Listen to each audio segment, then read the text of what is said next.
الرحیم۔ تعبیر خواب کے حوالہ سے چند مزید مفید باتیں آپ سے شیئر کر رہا ہوں۔ اگر کوئی آدمی اپنے آپ کو خواب میں بیمار دیکھے تو یہ اس بات کی علامت ہے کہ اس کے اندر منافقت اور بخل پایا جاتا ہے، اور اگر اپنے آپ کو کئی بیماریوں میں مبتلا دیکھے تو یہ اس بات کی دلیل ہے کہ جو شرعی فرائض بطور مسلمان اس کے ذمہ ہیں وہ ان کی ادائیگی میں لاپرواہی اور بے قاعدگی کا شکار ہے۔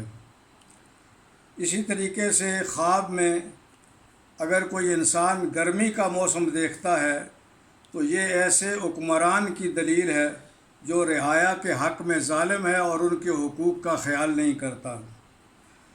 خواب کی حالت کے اندر تاریکی کا دیکھنا، اندھیرے کا دیکھنا، یہ اس بات کی علامت ہے کہ اس انسان کے دین کے اندر اسے کوئی نقصان پہنچے گا۔